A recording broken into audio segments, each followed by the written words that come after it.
Salut à toutes et à tous! Aujourd'hui, je vous parle d'un sujet mal connu, mais qui permet d'augmenter considérablement le taux d'autoconsommation. C'est le routeur solaire.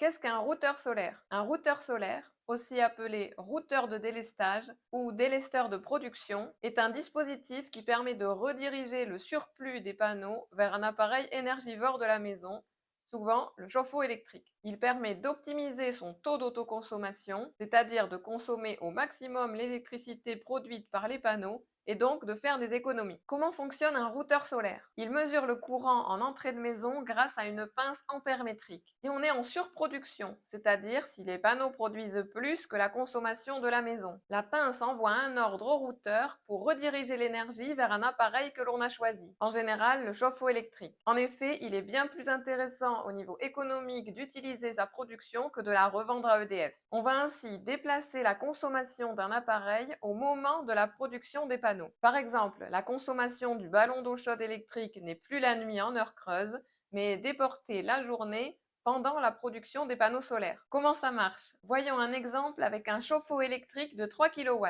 En l'absence de routeur solaire, le chauffe-eau se met en route pour atteindre sa consigne de température d'eau. Si c'est un chauffe-eau de 3 kW, il va nécessiter 3000 watts. Admettons à ce moment-là que les panneaux produisent 3 kW, mais que la maison en utilise 1,5. Sans le routeur, le chauffe-eau va tout de même consommer 3 kW.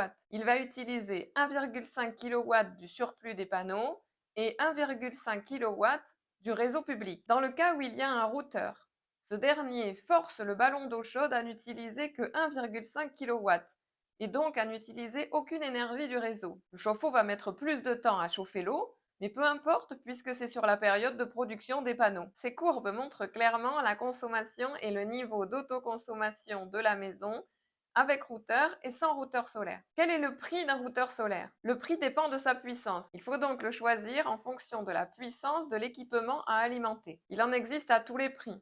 Mais pour avoir un routeur de qualité, il faut compter entre 800 et 1000 euros. Attention aux routeurs premier prix qui peuvent avoir à long terme des effets néfastes sur le ballon. Est-ce qu'un routeur solaire est intéressant pour une voiture électrique? Oui, le routeur solaire est très intéressant lorsque l'on possède une voiture électrique. Mais dans ce cas, il faut s'orienter vers des produits spécifiques, comme par exemple Zappi de MyEnergy. Je vous joins le lien vers notre article de blog dédié à ce sujet. En conclusion, un routeur solaire est très intéressant lorsque l'on a un chauffe-eau électrique pour optimiser son taux d'autoconsommation et donc faire des économies importantes sur votre facture d'énergie. Il est rentabilisé en général au bout de 1 an et demi à 2 ans. J'espère que cette vidéo vous aura permis de comprendre le fonctionnement du routeur solaire.